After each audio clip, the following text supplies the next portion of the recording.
राष्ट्रीय स्वयं सेवक संघ के सौजन्य से विट्ठल घाट गुरुद्वारा पर वीर बाल दिवस का समारोह पूर्वक हुआ कार्यक्रम। 10वें गुरु गोविंद सिंह के चारों पुत्रों के बलिदान को किया गया याद।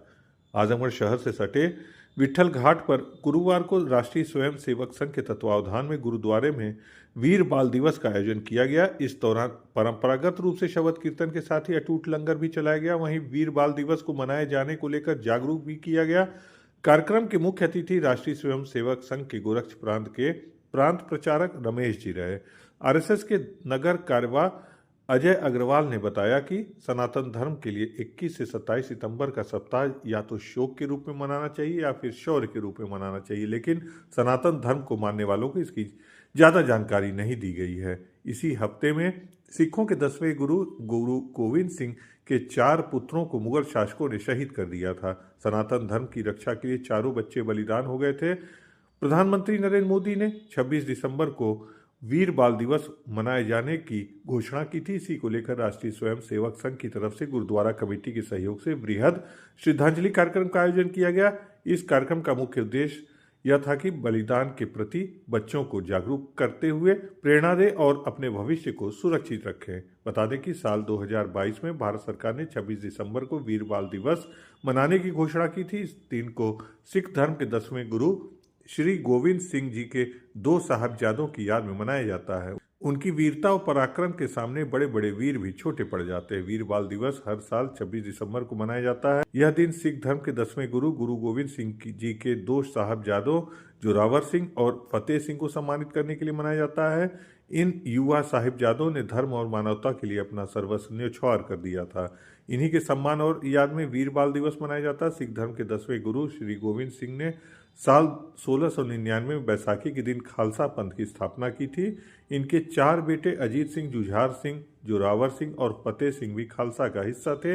इसी समय पंजाब में मुगलों का शासन था। साल 1705 में मुगलों ने गुरु गोविंद सिंह को पकड़ने के लिए पूरा जोर लगा दिया, जिसके कारण उन्हें अपने परिवार से अलग होना पड़ा। इसलिए गुरु गोविंद सिंह जी की पत्नी माता गुजरी देवी और उनके 2 पुत्र जोरावर सिंह और फतेह सिंह अपने रसोइये गंगू के साथ एक गुप्त स्थान पर छिप गईं।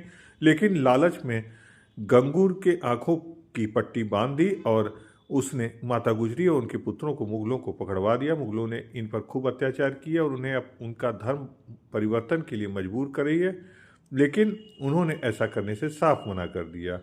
इस समय तक गुरु गोविंद सिंह के 2 बड़े पुत्र मुगलों की लड़ाई में शहीद हो चुके थे।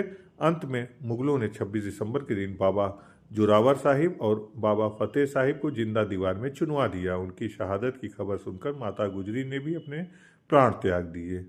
साहिबजादा जोरावर की उम्र 9 वर्ष थी और फतेह सिंह की 6 वर्ष थी। इतनी कम उम्र में ही इन साहिबजादों ने अपने प्राणों का बलिदान दे दिया। इनका ये बलिदान इतिहास के स्वर्णिम पन्नों में दर्ज हो चुका है। यह हमें प्रेरित करता है कि हम भी अपने जीवन में कठिनाइयों का सामना करते हुए धैर्य और दृढ़ता बनाए रखें। सुनते हैं अजय अग्रवाल ने क्या जानकारी दी।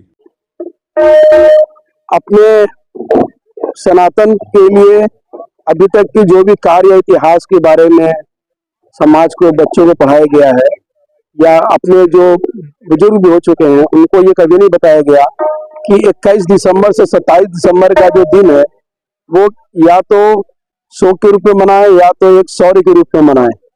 लेकिन यशस्वी प्रधानमंत्री जी ने एक संदेश दिया कि वीर बाल दिवस की घोषणा उन्होंने 26 दिसंबर की किया और समाज को बताया कि सनातन की रक्षा के लिए गुरु गोविंद सिंह जी के 4 बच्चे इस सप्ताह में शहीद हुए थे।